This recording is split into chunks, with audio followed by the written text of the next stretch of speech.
একটা হাদিস পড়ছিলাম, খলিফাতুল মুসলিমিন হযরত ওমর রাদিয়াল্লাহু তাআলা আনহু মানে রাষ্ট্রের দায়িত্ব পালন করে বাড়িতে আসলেন, ঘরে উঠবেন, দেখেন বারান্দায় একটা লাশ, তার ছোট্ট মানুষ 12 টুকরা করে রেখেছে।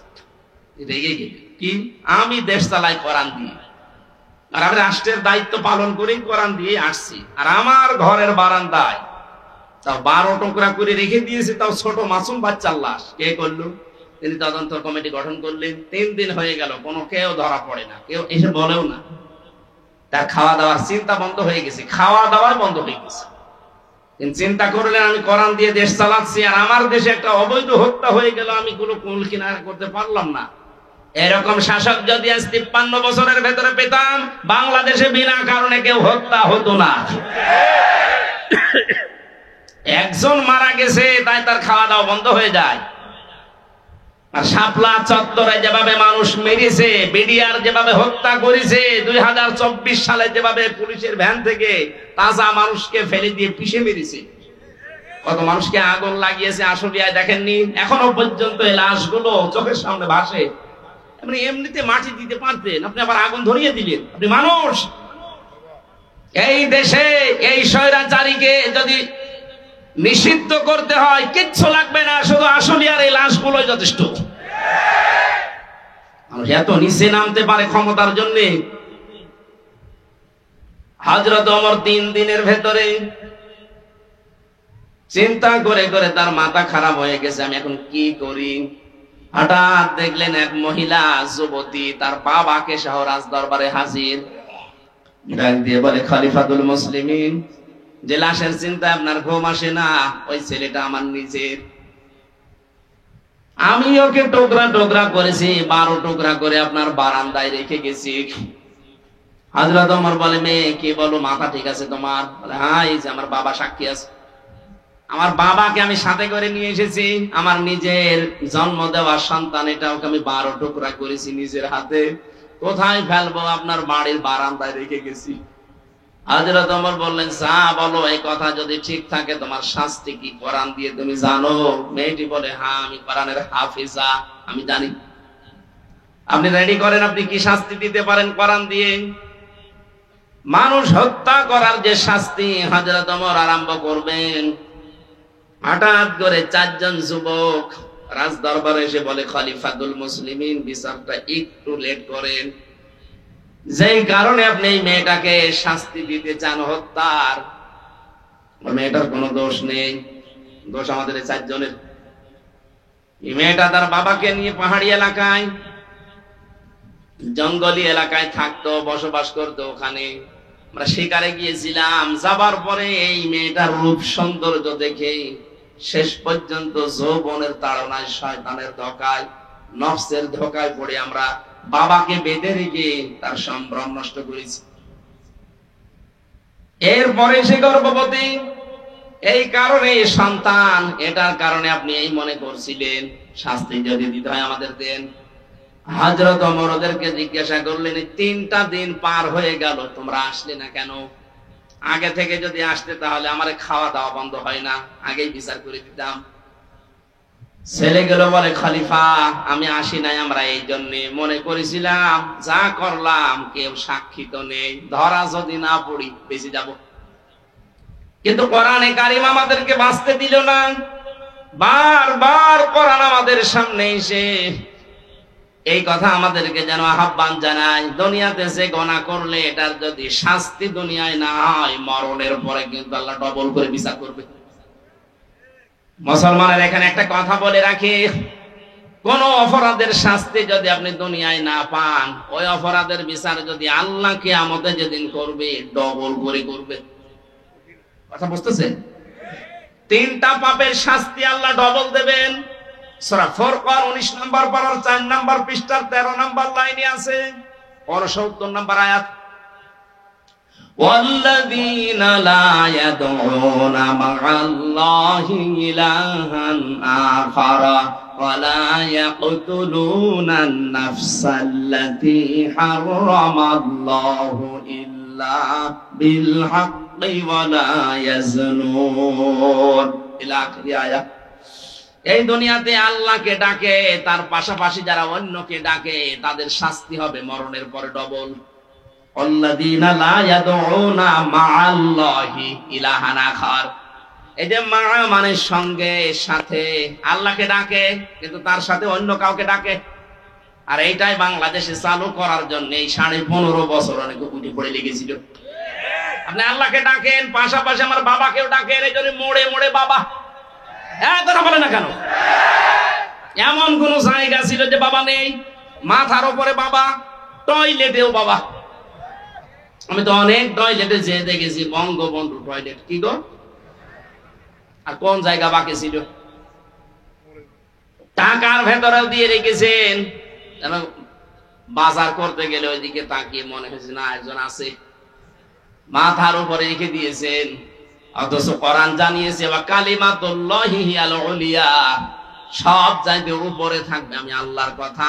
এখন ডক্টর মোহাম্মদ ইউনূসের মাথার উপরে যেটা লেখা লা ইলাহা ইল্লাল্লাহু মুহাম্মাদুর রাসূলুল্লাহ, আমরা এটাই চাই। এক কথা বলেন, সব চাইতে উপরে থাকবে কার কথা? আল্লাহকে ডাকার পাশাপাশি যারা অন্য কাউকে ডাকার সিস্টেম করে দিয়েছিলেন তাদের শাস্তি ডবল হবে। আল্লাহ মনে হয় এইটা সহ্য করে নাই, এই জন্য বিকাল 5টা বাজতে বাজতে সারা দেশ থেকে আল্লাহর বিপক্ষে যারা তাদের সব নষ্ট করে দিয়েছে। আমার কুষ্টিয়াটা একটু শক্ত ছিল, ওটা ভাঙতে একটু দেরি হয়েছে। এত শক্ত পাথর সারা দেশের টাকা পয়সা খরচ করে করে আমার মনে হয় এগুলো বানিয়েছিল। অন্যান্য জেলার তুলনায় আমার কুষ্টিয়াতে যেহেতু আল্লাহর ওলি 2 জন আছে, হানিফ আর ইনু, এই 2 জন মিলে বানিয়েছে। এত মহব্বত আপনার, আল্লাহর রাগ ও মানুষের অন্তরে তাদের প্রতি এত বেশি দিয়েছে। একজনকে দেখলাম আদালতে কেউ লাথি দিচ্ছে, পচা ডিম দিচ্ছে, আর একজনের বাড়ির ইট খুলে নিয়ে চলে যাচ্ছে। আজকে আমরা পরিষ্কার আল্লাহর সাথে অন্য কাউকে ডাকবো না, সে মরা বাবা হোক আর জিন্দা বাবা হোক। কথা বলেন না কেন? বিভিন্ন মাজারে এই সিস্টেম গুলো চলতো। আল্লাহর পাশাপাশি ইয়ালি বাবা, শালি বাবা, দয়াল বাবা, ন্যাংটা বাবা। এই জন্যই তো মাজার ভাঙা আরম্ভ হয়েছে। একেবারে শিরিকের প্রকাশ্য কারখানা এটা। আল্লাহকেও ডাকে, আল্লাহর পাশাপাশি পীরকেও সেজদা দিচ্ছে, এটা আল্লাহর সাথে শিরিক। লা তাত্তাখিযুল কুবুর মাসাজিদা, কবরকে সেজদার জায়গা বানিও না। ওরা সরাসরি যে সেজদা দিত লালনের মাজারে। এই কথা বলে। আর প্রকাশ্য গাঁজা তো আছে। অধিকাংশ মাজারে আমরা দেখেছি জেনার কারখানা। এই জন্য হাক্কানি আলেম এই দেশে যারা আছে বলেছে মাজার গুড়িয়ে দাও, ভেঙে ফেলো। কোন কারণে মাজার বানাতে হবে? হযরত ওসমানের মতো মানুষ, জান্নাতের সার্টিফিকেট পাওয়া মানুষ দুনিয়ায়, সেই লোকটা পড়ে আছে জান্নাতুল বাকিতে, কিচ্ছু নেই, পাথর দেওয়া মাত্র। আরে দেশের গরু ছাগল মরে যায়, তার কবর 3 তালা হয়। কোথায় গেছেন বললাম? কোরআনের বাঁকে বিশ্বনন্দিত মুফাসসির, আপনি তো তার চাইতে কোরআনের খেদমত বেশি করেননি। সেই লোকটা পড়ে আছে, মাত্র মাথার কাছে একটা পাথর দেওয়া দেখলাম। আর কোন গরু ছাগল কোথায় মরে, ঈমান আছে কি নেই তাও নেই, সারা জীবনে পোশাক করেও পানি নেয়নি। 14 তালা বানিয়ে রেখেছে কবর। সবগুলো মাটির সাথে মিশিয়ে দেওয়া দরকার। আজকে থেকে আমরা সিদ্ধান্ত নিয়ে বাড়ি যাব, যতদিন বাঁচি আল্লাহর সাথে আর কাউকে ডাকবো না। এই রাজি আছেন আপনারা?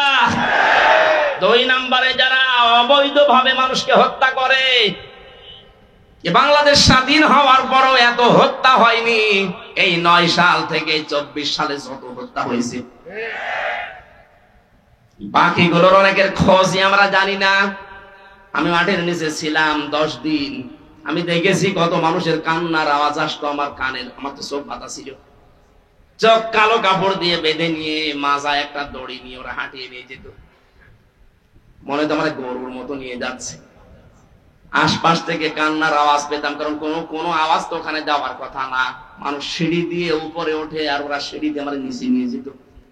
তার মানে মাটির নিচে ওইটা কোন জায়গায় এটা আমি জানি না।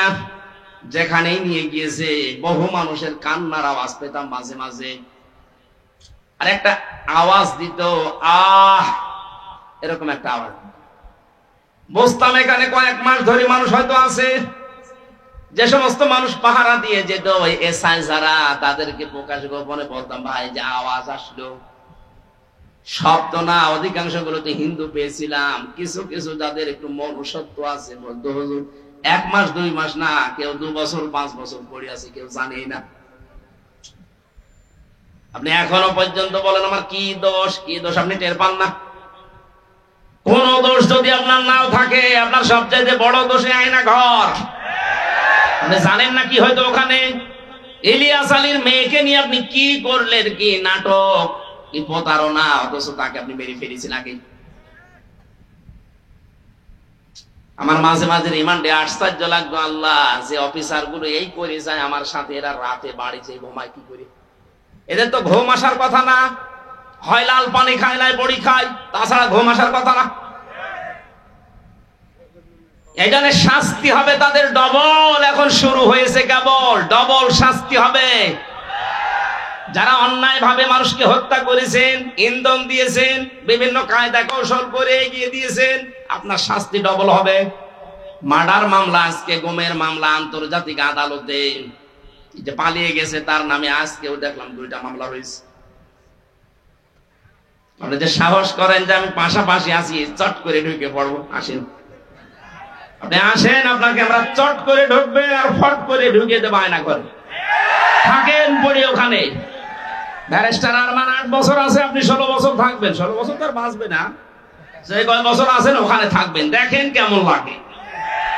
ভার্সিটি থাকতে আমি একটা উপন্যাস পড়েছিলাম, ওর নাম হচ্ছে দেখ কেমন লাগে। আমার বাবা এইটা ওদের কপালে আছে। কথা বলেন না কেন? যাই কয়জন এরকম আশা করছেন যে আসি পাশাপাশি, চট করে ঢুকে পড়বো, আসেন, ঢোকাবো, দেখ কেমন লাগে। উপন্যাসটা পুরোপুরি পড়লে খুব ভালো লাগে। আমার মনে হয় সামনে এদের কপালে এটা হতে যাচ্ছে। বাইরে আমার অন্যায় ভাবে যারা হত্যা করেছেন ডবল শাস্তি পাবেন। 3 নম্বরে যারা জেনা করে দুনিয়ায়, তাদেরও শাস্তি ডবল হবে। সূরা ফুরকানের আয়াত। মেয়েটা বলছে খলিফা, এই ছেলে 4 জন বলছে খলিফাতুল মুসলিমিন। চিন্তা করলাম দুনিয়ায় মার্ডারের শাস্তি যদি না পাই, কিয়ামতে আল্লাহ কিন্তু ডবল শাস্তি দেবে। কয়টা? এজন্য দুনিয়ায় হয়ে যাক, আপনি যে বিচার আছে কোরআনের করে দেন, দুনিয়ায় শেষ, পরকালে যেন আল্লাহ এই বিষয়ের কোনো বিচার না করে আমাদেরকে মাফ করে দেয়। হযরত ওমর বললেন, তাই তো, তোমরাই তো দোষী, মেয়েটার তো দোষ নেই। মেয়েটাকে ডাক দিয়ে বললেন, তোমার দোষ এইটা যে তুমি 12 টুকরা করেছো লাশটা, আমার ঘরের বারান্দা রাখলে, অন্য কোথাও ফেলে দিলে না কেন? মেয়েটা কোরআনের হাফেজা, ডাক দিয়ে বলছে, খলিফাতুল মুসলিমিন, আমার সন্তানকে আমি গলা টিপে মেরে ফেলতে পারতাম। 12 টুকরা করেছিলাম আমি, বিভিন্ন জঙ্গলে পাহাড়ে ছিটিয়ে দিতে পারতাম, কিন্তু আপনার কাছে আমি কেন দিলাম? দিয়েছি এই কারণে, প্রথম কারণ আমার ছেলেটাকে আমি হত্যা করেছি, 1 নাম্বার কারণ হচ্ছে সে জারজ, তার তো বাবা ঠিক নেই। কয়টা বাবা? বলেন বলেন। জন্ম তো ঠিক নেই, বাবা 4টা, যদিও ওর দোষ না, কিন্তু সন্তানটা তো জারজ। আর আমি কোরআনে কারিমে সূরা কলমের 13 নাম্বার আয়াত থেকে 19 নাম্বার আয়াত পর্যন্ত জানি, যারা জারজ সন্তান এই পৃথিবীতে, তাদের 13টা কাজ হবে। তার 1 নাম্বারে তারা কোরআন বিরোধী হবে। আমার পেটে জন্ম নিয়ে বড় হয়ে আমার সামনে কোরআনের বিরুদ্ধে মিছিল করবে আমার ছেলে, এটা আমি মানতে পারি না। এই জন্যই আমি নিজের হাতে জবাই করেছি। বাংলাদেশে আজ যারা কোরআনের বিপক্ষে অবস্থান নিয়েছিলেন, নিচ্ছেন, এখনো সামনে অনেকে চেষ্টায় আছেন। আজকে একজন বুদ্ধিজীবী নামে, বুদ্ধি বিকলাঙ্গ, আমি নাম নিলাম না, লোকটা বলেছে ধর্ম কোন রাষ্ট্রের ব্যাপার, কোন ব্যক্তির ব্যাপার না। এই শব্দটা তার বলা ঠিক হয়নি। সে যদি তওবা না করে সেও মুশরিক। এক কথা বলছে না কেন? কোন মানুষের যদি ধর্মই না থাকে, ওরা উদাহরণ দেয় যে নিরপেক্ষ হওয়া লাগবে। পৃথিবীতে কোন নবী ধর্মের ব্যাপারে নিরপেক্ষ ছিলেন? আপনি একজনের নাম বলেন, বলেন। এই ধোঁকাটাও চলছে সামনে, হয়তো সামনে আসতে পারে, আগে থেকে সতর্ক করলাম। যারা এগুলো করছেন এগুলো কিন্তু একটা ধোঁকাবাজি। আমরা এক জালেমকে বিদায় দিয়ে কোন নতুন জালেমকে আর এই জায়গায় আমরা দেখতে চাই না।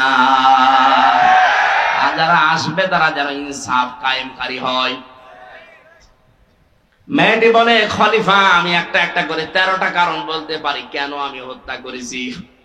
আমি এসেছি এই কারণে, আমি না আসলেও পারতাম। মেরি আমার সন্তানটাকে জবাই করে ফেলে যদি পাহাড়ে জঙ্গলে ছড়িয়ে ছিটিয়ে দিতাম, আপনিও ধরতে পারতেন না। আমি এসেছি এই কারণে, আমি যেহেতু হত্যা করেই ফেলেছি, আর হত্যার বিচার যদি দুনিয়ায় না হয়, কিয়ামতে আল্লাহ কবুল করবে।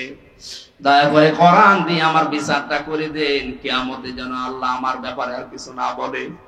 হযরত ওমর এই 5 জনের বিচার করলেন। আমার বোঝানোর বিষয় ছিল, কোরআনে কারীম দেশে থাকার কারণে, কায়েম থাকার কারণে ওরা গুনাহ করেছিল, কিন্তু গুনাহ করার পরেও কোরআনে কারীম তাদের ভেতরে অনুশোচনা, অনুতপ্ত এমন ভাবে ধরিয়েছে, মরণের আগে তারা ঈমান নিয়ে বিদায় নিতে পেরেছে। এদেশে যদি কোরআন কায়েম হয়ে যায়, আপনার মদ খেতে মনে চাইবে না, ডাল পানি খেতে মনে চাইবে না, কারণ পরিবেশটাই হয়ে যাবে এরকম। ছোটখাটো গুনাহ যদি নফসের ধোঁকায়, শয়তানের জালে পড়ে হয়েও যায়, কোরআন আপনাকে বাধ্য করবে অনুশোচনা করে, তাওবা করে জীবনের মতো ঈমান নিয়ে বিদায় নেওয়ার। বলেন আমিন। আল্লাহ, আমরা এরকম একটা পরিবেশ চাচ্ছি, কথা বলেন ঠিক কিনা?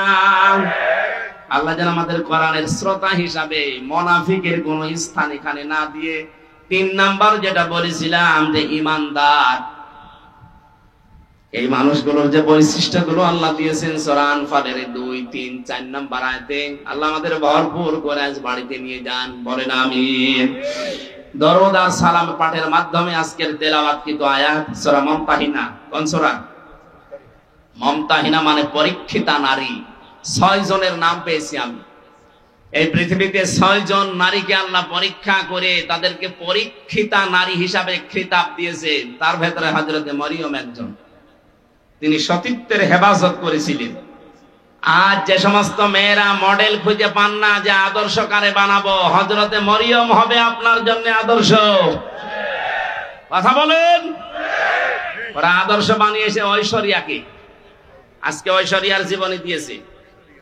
ওই একজনকে খুশি করার জন্য রাতের বেলা কত টাকা কন্টাক্ট করে, কত টাকা ভাড়া পায়, আপনি তার জীবনী পড়ে দেখেন। এই যদি হয় আপনার আদর্শ, আর আপনি এটা দেখে দেখে মনে করেন এর মতো হব, হ্যাঁ ওর মতো হবেন, দুনিয়ায় শেষ, আখিরাতে সারা জীবন জাহান্নামে পড়া লাগবে। মেয়েরা যারা এসেছেন, আপনার আদর্শ হওয়া লাগবে 1 নম্বরে মরিয়ম। আপনার চরিত্রকে, সতীত্বকে আপনি হেফাজত করে রাখবেন। আমরা আগে তাফসিরে প্রবেশ করি, এরপরে সামনে যাব ইনশাআল্লাহ। ফাউযু বিল্লাহি মিনাশ শাইতানির রাজীম। বিসমিল্লাহির রহমানির রহিম।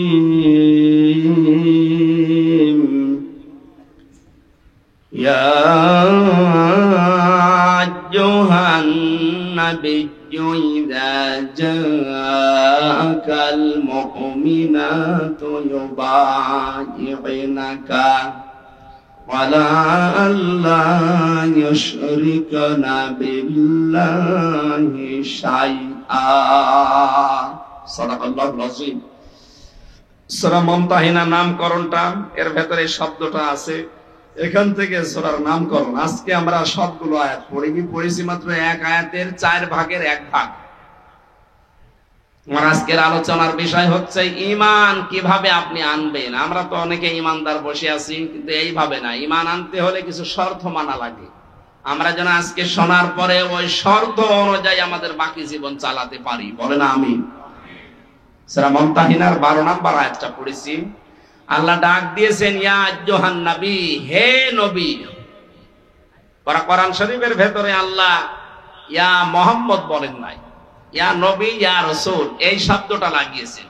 আর মুহাম্মদ শব্দ বলার সঙ্গে সঙ্গে নবীজির রিসালাতের ঘোষণা দিয়ে তার সম্মান আরো বাড়িয়ে দিয়েছেন। আজকে রাসূলের সম্মান বাড়ানোর জন্য রবিউল আউয়াল মাসে যারা জন্মদিন পালন করেন, সাফ করে শুনে রাখেন, পৃথিবীর কোন মানুষের জন্মদিন, মৃত্যুদিন পালন করার ভেতরে কোনো ফায়দা নেই। এমনকি কোন মানুষ যত দামি হোক আপনার জীবনের জন্য, যত উপকার করুক আপনার জীবনে, ও যদি মারা যায় সর্বোচ্চ 3 দিনের উপরে কোনো শোক নেই। হ্যাঁ, একজন মহিলার স্বামী যদি মারা যায় তাহলে 3 মাস 10 দিন সে বিবাহ বন্ধনে আবদ্ধ না হয়ে তার জন্য অপেক্ষা করে এর পরবর্তীতে অন্য স্বামী গ্রহণ করবে, এই শেষ। পৃথিবীর কোন মানুষের জন্য 3 দিনের উপরে শোক জায়েজ নেই। আর আমরা সেই 75 সাল থেকে শোক পালন করিয়ে আসছি। কেন? উনি কি আপনার কি স্বামী হয়? আপনার কি বাবা হয়? কোন কারণে শোক পালন করা লাগবে তার জন্য বলেন? আপনি কি তাকে ইসলামের ঊর্ধ্বে মনে করেন? ওই যে আমি বললাম না যে ঈমান ভাঙ্গে যায় 10টা কারণে, তার 10 নম্বর কারণে পৃথিবীর কাউকে যদি কেউ ইসলামের ঊর্ধ্বে মনে করে তার ঈমান ভেঙে যায়।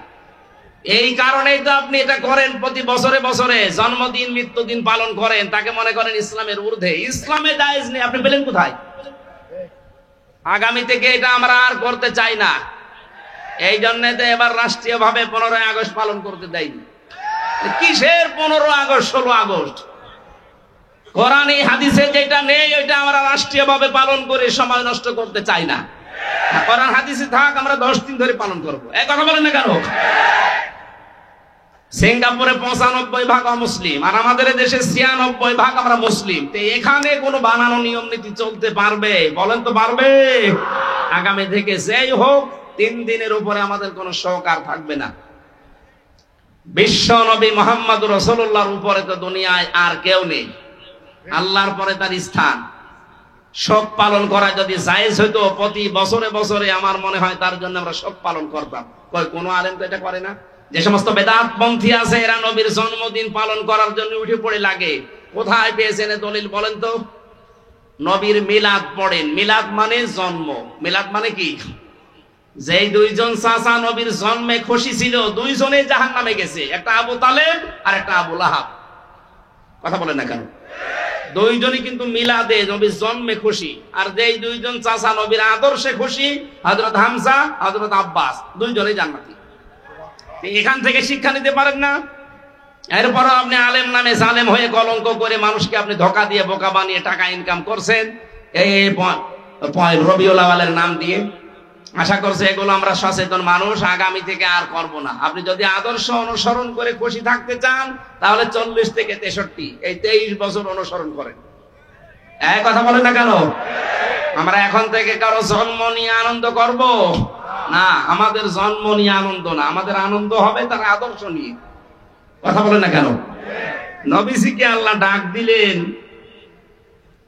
ইয়া মুহাম্মদ, যেখানে কোন জায়গায় কোরআনে আল্লাহ দেয়নি। নাম নেওয়ার সঙ্গে সঙ্গে রিসালাতের ঘোষণা দিয়ে তার সম্মান বাড়িয়ে দিয়েছেন। মুহাম্মাদুর রাসূলুল্লাহ, ওমা মুহাম্মাদুন ইল্লা রাসূল, মা কানা মুহাম্মাদুন আবা আহাদিম মির রিজালিকুম ওয়ালাকির রাসূলুল্লাহ খাতামান নাবিয়্যিন। আর আছে সূরা মুহাম্মদ একটা আয়াত, আলা নুজিলা আলা মুহাম্মাদ হুয়াল হাক্কু মির রাব্বিহিম। প্রত্যেকটি জায়গায় আল্লাহ তার নাম নেওয়ার সঙ্গে সঙ্গে ঘোষণা দিয়েছেন যে তিনি আমার রাসূল। জোরে বলেন আল্লাহু আকবার। এই জন্য আমরা এই জায়গা একটা স্পর্শকাতর জায়গা। রাসূলুল্লাহকে কেউ গালি দিলে আমরা সহ্য করতে পারি না। কুষ্টিয়াতে গত 2 দিন আগে একজন বুঝে হোক না বুঝে হোক গালি দিয়েছে।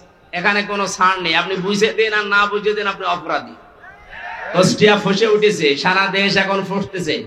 আগামী থেকে আমরা এদেশের এই বিবেক বুদ্ধিহীন কিছু মানুষ আছে বিভিন্ন নাম নিয়ে যারা চলে, সে যে নামেই হোক, রাসূলুল্লাহর ব্যাপারে কিন্তু কোনো আপোষ নেই।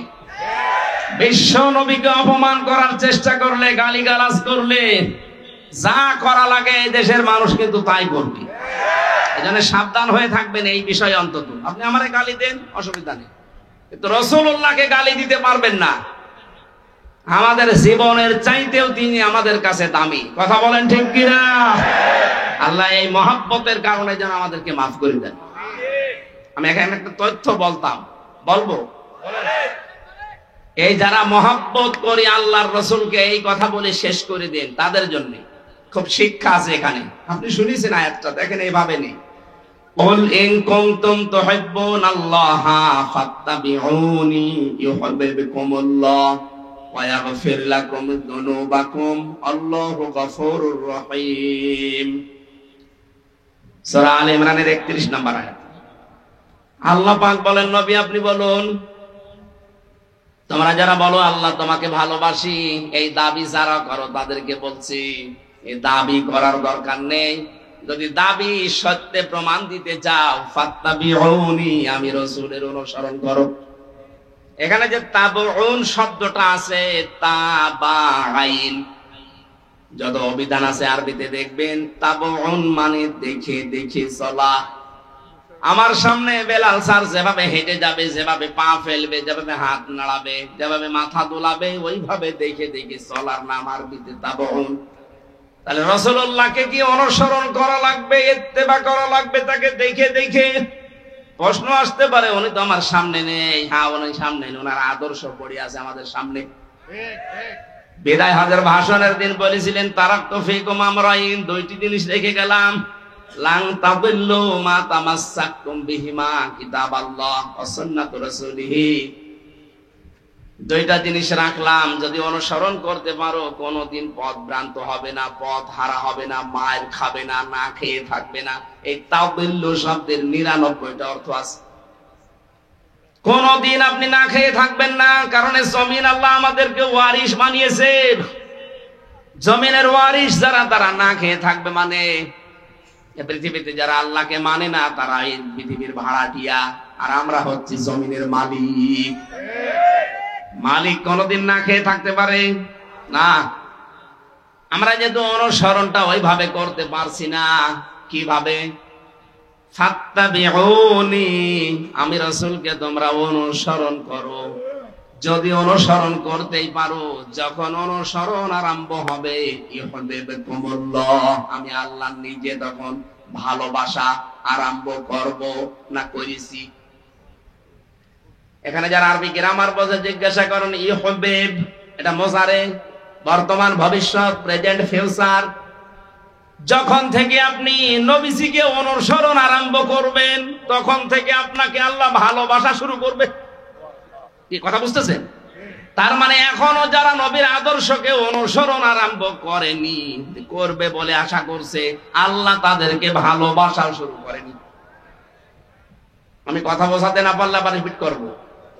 রাসূলুল্লাহকে কেউ যদি অনুসরণ করা আরম্ভ না করে, আল্লাহ তাকে ভালোবাসা শুরু বলেন করেন। আর আল্লাহ যদি ভালোবাসে, কয়েকটা উপকার আছে। 1 নম্বরে আল্লাহ পাক বলেন, আমি যদি কাউকে ভালোবাসি, ওয়ায়াগফির লাকুম যুনুবাকুম। ইয়াগফির এটাও মুজারে, বর্তমান, ভবিষ্যৎ, প্রেজেন্ট, ফিউচার। জামবুন 1 বছর, যুনুব বহু বছর। আমি আল্লাহ যদি কাউকে ভালোবাসা আরম্ভ করি, ওর জীবনের কোনো গুনাহ বাকি রাখি না, সব মাফ করে দেই। আর আল্লাহর নিয়ম হচ্ছে, কোন জায়গায় যদি আল্লাহ গুনাহ মাফ করে দেয়, ওই জায়গাটা আল্লাহ ফাঁকা রাখে না, পুরা নেকি দিয়ে পাল্টিয়ে দেয়। আল্লাহ যদি কাউকে ভালোবাসে, কি পেলাম? আল্লাহ নিজে তাকে ভালোবাসা আরম্ভ করবে, তার জীবনের গুনাহগুলো মাফ করে দেবে, আর গুনাহ মাফ হয়ে গেলে আল্লাহ তাকে জান্নাতে দেবে। এবার আমার আয়াতের মূল শিক্ষা হচ্ছে, রাসূলকে অনুসরণ করা আরম্ভ করা লাগবে না লাগবে না? এটা কি আংশিক না পূর্ণাঙ্গ? বলেন। আজ যারা আংশিক অনুসরণ করেন, তারা কিন্তু এখনো আল্লাহর ভালোবাসা পাওয়া শুরু করেননি। আংশিক অনুসরণ মানে হয়তো দাঁড়িয়ে আছে রাসূলের মতো, জুব্বা গায়ে দেন, খাবারের পরে মিষ্টি খান, রাসূলের মতো সালাত আদায় করেন, সিয়াম পালন করেন, হজ করেন রাসূলের মতো দেখে দেখে। কিন্তু বিশ্ব নবী যে 10 বছর রাষ্ট্র চালিয়েছিলেন, এইটাকে আপনি রাজনীতি মনে করেন। কথা বলেন না কেন? তাহলে অনুসরণ কি আপনার আংশিক না পূর্ণাঙ্গ? আংশিক অনুসরণ করলে আল্লাহ আপনাকে ভালোবাসা শুরু করবে। কোন জায়গায় আছে কোরআনে দেখান। এই জন্যই তো বারবার বলছি, রাসূলুল্লাহকে আজ থেকে অনুসরণ করা লাগবে পূর্ণাঙ্গ। রান্নাঘর থেকে শুরু করে আন্তর্জাতিক জীবন পর্যন্ত, পা থেকে শুরু করে মাথা পর্যন্ত, প্রতিটি জায়গায় আমার অনুসরণীয় একজন, তিনি মুহাম্মাদুর রাসূলুল্লাহ। আমি যখন পুরা এই সিদ্ধান্ত নিয়ে শুরু করব অনুসরণ, যে দুনিয়া আমি কাউকে দেখে চুল কাটবো না, আমার চুল কাটার স্টাইল হবে মেসি। বলেন বলেন। আমার চুল কাটার স্টাইল হবে এই যে ঋত্বিক, শাহরুখ খান, কে? রংপুরে কত দোকান আছে সেলুনের, একটা দোকানে আপনি লেখা দেখাতে পারেন যে এখানে সুন্নাত অনুযায়ী চুল কাটা হয়। ওখানে লেখা আছে এখানে শাহরুখ কাট দেওয়া হয়, এখানে অজয় কাট দেওয়া হয়। আবার ওদের ছবি টাঙিয়ে রাখে কোন কাট চান। তাহলে এখন আমাদের কি অনুসরণ হওয়া লাগবে? মাথার এই চুল থেকে শুরু করে পা পর্যন্ত। অনেকে দাড়ি রাখে কিন্তু এমন স্টাইল, এটা স্টাইল হবে, সুন্নাত হবে না। রাসূলের সুন্নাত এক মুষ্টি পরিমাণে দাড়ি রাখতে হবে, এরপরে যদি কেটে ফেলেন অসুবিধা নেই। এই কথা বুঝতেছেন? যদিও এই মাসলাটা নিয়ে মতভেদ আছে আলেমদের ভেতরে, তবে এক মুষ্টি রাখবেন আপনি। আমি ওই মতভেদপূর্ণ বিতর্কে গেলাম না। দাড়ি আপনার রাসূলের মতো হয় না, মাথার চুল রাসূলের মতো হয় না। মোষ যে রাখার সিস্টেম, আল্লাহর নবী বলেন খালিফুল মুশরিকিনা আফুল্লুহা ওয়াকফুশারিব, মুশরিকদের বিপরীত করবা, দাড়িকে লম্বা করে দিবা আর মোষকে খাটো করবা। আজ রবীন্দ্রনাথ ঠাকুরের এই জাতীয় সঙ্গীত নিয়ে কয়েকদিন যা আরম্ভ হয়েছিল, আমার যে 7টা কারণ সামনে এসেছিল তার ভেতরে এইটা একটা, এই মুশরিক লোকটা তার দাড়ি আর মোষ সমান সমান করে রাখতো। কথা বলো না কেন? রাসূলের প্রথম জিনিসটাই সে মানে নাই। সে যদি মোষ খাটো করে দাড়ি লম্বা করতো তাও মুসলমানদের ভেতরে একটা কিছু আসতো। দ্বিতীয় নম্বর, ও যখন এটা লিখেছে তখন কিন্তু বাংলাদেশ হয়নি। কথা বলেন না কেন? তাহলে এই দেশের জন্য ওটা লেখে নাই। আমাদের একটা আবেগের জায়গা, সুতরাং জাতীয় সঙ্গীত যদি লিখতেই হয় দেশ নিয়ে লেখা লাগবে। এই কথা বলেন না কেন? দেশ ভাগ হওয়ার পরে যেটা লেখা হয়েছে, আপনি তাকান মহিব খানের ইঞ্চি ইঞ্চি মাটি সোনার চাইতে খাঁটি, আপনি এইটা জাতীয় সঙ্গীত বানান। কথা বলেন না কেন? কারণ এটা আমার ছেলে মেয়েরা যখন পড়বে তখন যেন দেশের প্রতি ভালোবাসা জন্মায়, মানবতার প্রতি ভালোবাসা জন্মায়। সর্বোচ্চ ওর ভেতরে ইসলামের কিছু কথা দেওয়া আছে। আমরা মুসলমান, মুসলিমদের এই কথাগুলো আমাদের অন্তরে বাঁচবে। আর এই মুশরিকের কথা, যে আল্লাহকে বিশ্বাস করতো না, আল্লাহর সাথে শিরিক করতো, রাসূলের কোন নিয়ম নীতি তার ভেতরে আমরা পাই না, এই মানুষটার জীবনী নিয়ে, মানুষটার কথা নিয়ে আলোচনা হবে। ঢাকা বিশ্ববিদ্যালয়ে আগামী থেকে যদি কোনো আলোচনা অনুষ্ঠান হয়, স্যার সলিমুল্লাহ খান যিনি জমি দিয়েছিলেন তার নামে হওয়া লাগবে। কথা বলেন না কেন? এত উপকার করলেন শত শত বিঘা জমি দিয়ে, তার নামে কোনো কিছু হয় না। কোথা থেকে কোন ভেনদেশি স্বপন উড়ে এসে জুড়ে বসে কি বলে গেল, তার নামে আপনি অনুষ্ঠান করবেন। বাংলার টাকা দিয়ে আগামীতে মুশরিকের জন্য কোনো অনুষ্ঠান হবে না। অনুষ্ঠান যদি হতে হয় যিনি জমি দিয়েছিলেন তার জীবনী থেকে কিছু করেন। এই কথা বলেন না কেন? কোরআন পড়েন, হাদিস পড়েন, মানুষকে জানান, তার জন্য দোয়া করেন আল্লাহ যেন তাকে মাফ করে দেয়। এরপরে যত নিচে নামছি আমরা কোন জায়গায় রাসূলের আদর্শ পাচ্ছি না। বিশ্ব নবী তার স্ত্রীদের সাথে যে আদর্শ দেখিয়েছেন ওইটা আপনার ভেতরে নেই। উনি তার বন্ধুদের সাথে যেটা দেখালেন সেটা আপনার নেই। কোন জায়গায় যদি আদর্শ সেট করতে না পারেন, বিশ্বাস করতে পারেন আল্লাহ আপনাকে এখনো ভালোবাসা আরম্ভ করেনি। আয়াতটা পড়ার পরে আমার মনে হয় দেশে হাজারো আলেম, হাজারো পীর এখনো আল্লাহর ভালোবাসায় পাওয়া আরম্ভ করেনি। কারণ যেই পীর শুধু জিকিরকে ইবাদত মনে করে রাসূলের তরিকা, কিন্তু এই দেশ যে কোরআন দিয়ে চালাতে হবে এটাকে যারা রাজনীতি দুনিয়ার কাজ মনে করে আরো মানুষকে ধোঁকা দিয়ে বোকা বানিয়ে রাখে, এটা পীর। বলেন এরকম পীর 48,000 পীর, অধিকাংশ গুলোই দেখবেন কিছু কিছু ইবাদতকে ইসলাম মনে করে পালন করছে, আর বাকি মেজর হাজারো হাজারো ইবাদত করে দুনিয়ার কাজ বলে ছেড়ে দিচ্ছে, অথচ ওইগুলো রাসূলের আদর্শ। বিশ্বনবী জানিয়েছেন তোমরা সবাই ঐক্যবদ্ধ হবা, এটা কোরআনে কারীমের নির্দেশ। ওয়াতাসিমু বিহাবলিল্লাহি জামিআ ওয়ালা তাফাররাকু, সবাই মিলে একভাবে আল্লাহর রজ্জুকে আঁকড়িয়ে ধরবা, এই বিষয়ে কোনো মত পার্থক্য করবা না। অথচ বাংলাদেশে এখন একটা মেজর সমস্যা হয়ে দাঁড়িয়েছে। গত 3 দিন আগের রিপোর্ট একটা পেয়েছিলাম, এই দেশের 100 জনের 14 জন মানুষ এখনো পর্যন্ত পালিয়ে যাওয়া ওই জালেমকে সাপোর্ট করে। 100 জনের 28 জন মানুষ এই দেশে অনেকে থালা জোর করে থালা নেওয়ার ধান্দায় আছে, যে থালা দিন, তাড়াতাড়ি থালা দিন। কি করবেন থালা নিয়ে? আবার খাওয়া আরম্ভ করবেন। সুখের বিষয়, আনন্দের বিষয়, 100 জনের 58 জন মানুষের তালিকা আমরা পেয়েছি। 100 জনের 58 জন চাচ্ছে এদেশে আল্লাহর বিধান কায়েম হোক। 14 আর 28 বাদ গেলে 58 থাকে। দিন যাচ্ছে, বাড়তেছে। গত কয়েকদিন আগেও আমি 10 জন মুসলমান বানিয়েছি এই দিনাজপুরে। তার আগে 2 জন চুয়াডাঙ্গা, এর আগে গাইবান্ধায়। মানুষ যেভাবে দলে দলে পালে পালে ইসলামে আসতেছে, অমুসলিমরা, মুসলমানরা যারা ছোট খাটো জালেম ছিল তারা অনেকেই পরিবর্তন হয়ে যাচ্ছে। কথা বলেন না কেন? আমরা এগুলো দেখতে পাচ্ছি। নবীজি যা করেছিলেন মক্কার পরে, মক্কা বিজয়ের পরে নবীজি যা যা করেছিলেন এদেশের ডাক্তার শফিকুর রহমানের ভেতরে আমরা সেইটাই দেখতে পাচ্ছি। 1500 বছর পর আমার মনে হচ্ছে নবীর আদর্শটা আমরা দেখতে পাচ্ছি আজ। বিশ্ব নবী মুহাম্মদ রাসূলুল্লাহ ওই সময় বলেছিলেন, সাহাবীরা 3টা কাজ করবা না। কোন নারীর গায়ে হাত দিবা না, কোন শিশুর গায়ে হাত দিবা না, কোন ফলদার বৃক্ষ কাটবা না। 3টা কাজ বেশি বেশি করবা। যেখানে তিনি অবস্থান নিয়েছিলেন বলেছিলেন, তাবুর আশপাশে তোমরা রান্নাঘর, চুলা এটা বেশি বানাবা, আর টয়লেট পায়খানা যেটা এটা কম বানাবা।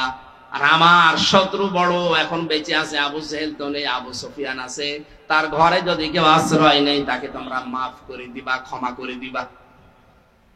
এই 1400 বছর পর ডাক্তার শফিকুর রহমান এত অত্যাচার, জুলুম, নির্যাতনের শিকার হওয়ার পরও এই কাজগুলো তিনি এখন দেখিয়েছেন। যারা আমাদের প্রকাশ্য শত্রু ছিল তাদের ওই ঘর বাড়িগুলো উনি পাহারা দিয়েছেন লোক দিয়ে। কথা বলুন। কৌশল অবলম্বন করার জন্য মুসলমানদেরকে নিয়ে তিনি ঐক্য হওয়ার চেষ্টা চালাচ্ছেন।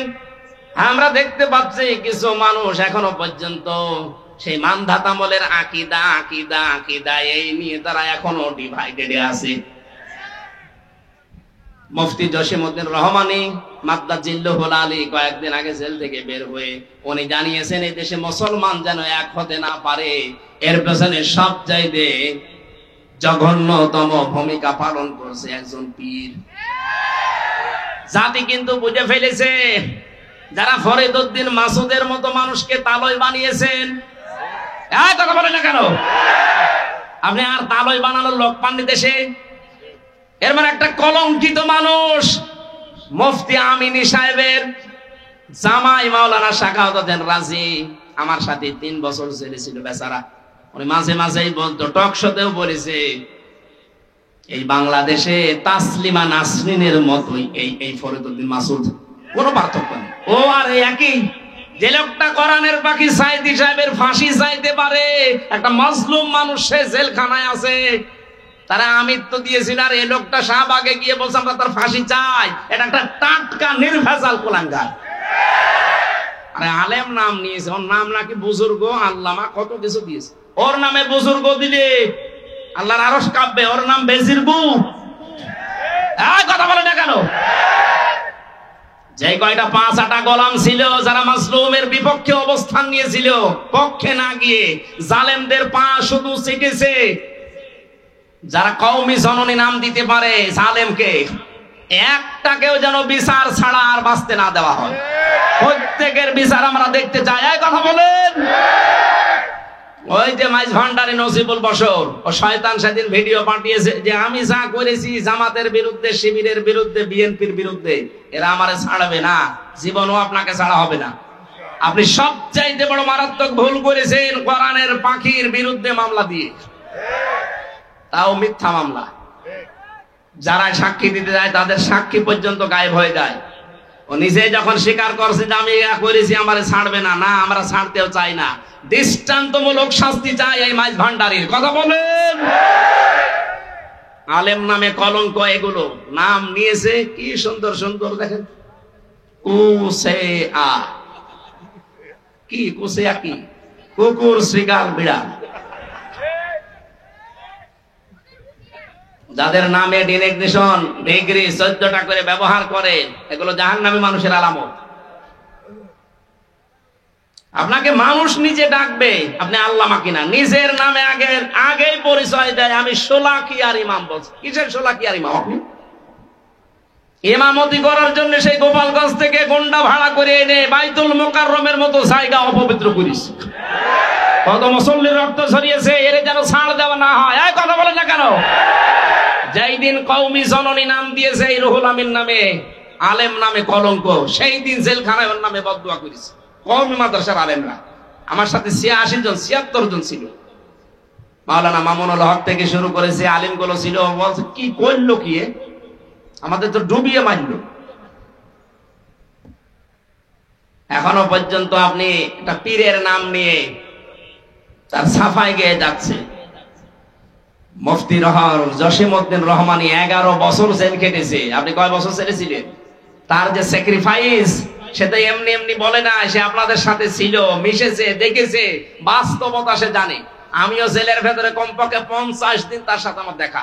মাঝে মাঝে আমারে বলতো, হামজা, এদেশে যদি একত্রিত মুসলমান না হয়, তার পেছনে সবচাইতে গুরুত্বপূর্ণ ভূমিকা কঠিন জঘন্যতম ভাবে পালন করে ওই পীর। এখনো পর্যন্ত করে যাচ্ছেন, আপনি থামবেন। একটা ঐক্য হওয়ার চেষ্টায় আছে। সব আলেম ওলামা যদি এক হয়ে, যে 58 ভাগ এমনি এমনি হয়নি, সব দাড়িওয়ালা টুপিওয়ালা মানুষগুলো এক হয়ে যাচ্ছে। আর এখানে আপনি এখন সেই মানধাতা বলে আকিদা করছেন। কার আকিদা খারাপ আপনি দেখান তো। জামাত ইসলামী বাংলাদেশের আকিদা হচ্ছে লা ইলাহা ইল্লাল্লাহু মুহাম্মাদুর রাসূলুল্লাহ। হ্যাঁ, কালেমা যদি আপনি ভুল প্রমাণ করতে পারেন, তাহলে জামাতের আকিদা খারাপ। কালেমা তো নিজেও জিকির করছেন, আমরাও করছি, এখানে তো কোনো পার্থক্য নেই। কিসের আকিদা করেন? এই উল্টা পাল্টা ধোয়া তুলে মুসলমানদেরকে আজ ডিভাইডেড করবেন না, এটা হারাম কাজ। মুসলমানদের এক করা ফরজ আর ভাগ ভাগ করা হারাম। এটা তো আমি বানালাম। সূরা আলে ইমরানের 105 নম্বর আয়াত। আপনি বাড়িতে যে মিলিয়ে দেখেন, যারা আজ মুসলমানদেরকে এক হতে দিচ্ছেন না, আপনি হারাম কাজে আছেন। কোন হারাম কাজ করা অবস্থায় তার ইবাদত কবুল হয় না। সুতরাং আপনার নামাজ, আপনার সিয়াম, আপনার হজ, এই দাড়ি, জিকির সব মাঠে মারা যাচ্ছে। আমি আর নিচে নামতে পারলাম না। এরপরও যদি কারো বিবেক না খোলে, আমার মনে হয় ওকে আল্লাহ মোহর মেরে দিয়েছে আবু জাহেলের মতো, ও আর ভালো হবে না। আমার ভাইরা, এখন থেকে আমাদের অনুসরণ হবে রাসূলের আংশিক না পূর্ণাঙ্গ? পূর্ণাঙ্গ অনুসরণ যখনই আমরা আরম্ভ করব, আল্লাহ আমাদেরকে ভালোবাসা শুরু করবে। তার মানে বোঝা যাচ্ছে, দেশে অনেক আলেম, অনেক পীর এখনো পর্যন্ত আল্লাহর ভালোবাসায় পাওয়া আরম্ভ করেনি। আমরা করেছি, আমরা যারা করছি, চেষ্টা চালাচ্ছি। হ্যাঁ, মাথা থেকে শুরু করে সংসদ পর্যন্ত সব জায়গায় আমার রাসূলের আদর্শ আমরা মেনে নেব। যখনই সিদ্ধান্ত নিয়ে মাঠে নেমে পড়বেন, বুঝবেন আল্লাহ আপনাকে ভালোবাসা আরম্ভ করছে। আল্লাহর ভালোবাসা আরম্ভ হয় তখন যখন কয়েকটা কাজ আপনি দেখতে পাবেন। এই তাকান, আপনাকে যে আল্লাহ ভালোবাসে তার প্রমাণ হিসাবে কয়েকটা কাজ আপনি দেখতে পাবেন সামনে। 1 নম্বরে হাদিস, নবীজি বলেন, আমি যখন, আল্লাহ পাক যখন কাউকে ভালোবাসেন, তখন পুরো আসমানে ঘোষণা হয়ে যায় যে মহান আল্লাহ ওই লোকটাকে ভালোবাসে। আমরা সবাই যারা আসমানে আছো, সবাই ওকে ভালোবাসো। পুরো আসমানের ফেরেশতারা তখন তাকে ভালোবাসা আরম্ভ করে দেয়। জমিনে ঘোষণা দেওয়া হয়, পুরা জমিনবাসী শোনো, হামজাকে আল্লাহ ভালোবাসা আরম্ভ করেছে, তোমরাও ভালোবাসো তাকে। তখন পুরা সৃষ্টি জগতের ভেতরে আল্লাহ একটা মহব্বত পয়দা করে দেয়। আমরা এইটা আজ দেখতে পাচ্ছি। আপনি তাকান, এতদিন যাদের স্বাধীনতা বিরোধী, রাজাকার, জঙ্গি, উল্টা পাল্টা নাম দিয়ে বহু কালার করার চেষ্টা চালিয়েছে, আগস্টের 5 তারিখের পর থেকে আজকের এই 23 তারিখ পর্যন্ত আমরা দেখতে পেলাম তারা জঙ্গি না, তারাই জনগণের সঙ্গী। এই ভালোবাসাটা এখন আল্লাহ পয়দা করে দিয়েছে নিচে। পুরা আসমানে আল্লাহ ঘোষণা দিয়েছে যে তাদেরকে ভালোবাসো তোমরা। জমিনের লক্ষ লক্ষ সৃষ্টি, সবার ভেতরে তাদের মহব্বত, ভালোবাসা, এটা ঢুকিয়েছে কি? এত প্রমাণ দেওয়ার পরও যদি আপনার এখনো পর্যন্ত মনে হয় না, এদিকে আসেন, আসেন, এদিকে আসেন, এই জন্য আমাদের উচিত হবে এখন এই মুহূর্তে দলাদলি বন্ধ করে দেওয়া, ছোটখাটো বিষয় সব আমরা বাদ। এরপরেও যদি আপনি এক জায়গায় হতে না পারেন, আবার কবে হবে? আবার যদি কোন নতুন জালেমে চেয়ারে বসে, কিয়ামতের আগে লাভাতে পারবেন না। আমাদের উচিত এখন সুযোগ, ছোটখাটো বিষয় সব বাদ। কে দাড়ি রাখে, কে দাড়ি রাখে না, কে জুব্বা গায়ে দেয়, কে দেয় না, এটা পরে করবেন, আগে জায়গাটা ঠিক করেন। এখানে থাকলে আপনি ইসলামের নিয়ম নীতি 100 ভাগ মানতে পারবেন। আর এই জায়গাটা না থাকলে কয়েকদিন পরে আপনারও দাড়ি কাটা লাগতে পারে। এদেশে আড়ঙে অবস্থান নিয়েছিল না, আড়ঙে দাড়ি রাখা মানুষগুলোকে চাকরি দিত না। সামনে কিন্তু এরকম আসবে, আপনি চেষ্টা করবেন রাখার, কিন্তু পারবেন না। জায়গাগুলো সব জালেমের দখলে চলে যাবে। বিশ্বনবী মুহাম্মদ রাসূলুল্লাহকে আল্লাহ ঘোষণা দিলেন, নবী যারা আপনি আপনার কাছে আসবে, যে ঈমান আমরা আনতে চাই, বলবেন 6টা কাজ করো। 1 নম্বরে আলা আল্লাহ ইউশরিকনা বিল্লাহ, কোনদিন আল্লাহর সাথে কোনো বিষয়ে শরীক করবা না। 2 নম্বরে ওয়ালা ইয়াসরিকনা বিল্লাহ, ওয়ালা ইয়াসরিকনা, চুরি করা যাবে না। ওয়ালা ইয়াজনিনা, 3 নম্বরে কোনদিন তোমাদেরকে যেন আমরা জেনা করতে না দেখি। জেনার যে ছড়াছড়ি চলছিল, জেনার যে কারবার গুলো আমরা দেখতে পেয়েছি, বিশেষ করে আকাশ সংস্কৃতির নামে দেশে বন্যার পানির মতো পিন আপ করা পত্রিকা দিয়ে বিভিন্ন স্যাটেলাইটের মাধ্যমে যা আরম্ভ হয়েছিল, আগামী 10 বছরের ভেতরে চরিত্রবান যুবক যুবতী মানুষ খুঁজে পাওয়া দুষ্কার হয়ে যাবে। এগুলো যারা দায়িত্বে আছেন বন্ধ করার চেষ্টা চালাচ্ছে। আমরা চাই যেগুলো দ্রুত যেন বন্ধ হয়। এরপরে আল্লাহ দিয়েছিলেন এক একটা শব্দের ভেতরে লক্ষ লক্ষ কথা। আমি তাফসিরে পড়েছি, নোটও করেছিলাম, শুধু গা ঘেমে যাচ্ছে আর রাত অধিক হয়ে গেছে, যেন খুব সামারাইজ করে বলছি। রব্বুল আলামিন বলেন, ওয়ালা ইয়াকতুলনা আওলাদাহুন্না, সন্তান হত্যা করা যাবে না। এই শব্দটার ব্যাখ্যা করলে অনেক ভালো হতো। ওয়ালা ইয়াতিনা বিবহতান, কালকে আমার মাহফিল আছে, এই যে এই ছেলেটার এখানে, কালকে ওয়ালা ইয়াতিনা বিবহতান, এই বহতানের উপর আমি কথা বলবো, কারণ এইটা বাংলাদেশে 15.5 বছরের বেশি হয়েছে। ওয়ালা ইয়াতিনা বিবহতান, মানুষকে আন্দাজে দোষ দিয়ে জীবনটা নষ্ট করে দিও না। আমার জীবন থেকে যে 3টা বছর আপনি ঝরিয়ে দিলেন বেকার বেকার আন্দাজে দোষ দিয়ে, প্রমাণ তো হয়ে গেছে কয়েকদিন আগে, আমার মামলা সব খারিজ হয়ে গেছে। আদালত প্রমাণ করেছে আমার কোনো দোষ নেই, আমি নির্দোষ, বিনা দোষে আমাকে এই 3টা বছর নষ্ট করলেন। যারা করেছিলেন তাদের কি শাস্তি হবে, ওই কথাগুলো কালকে আমরা তুলে ধরবো।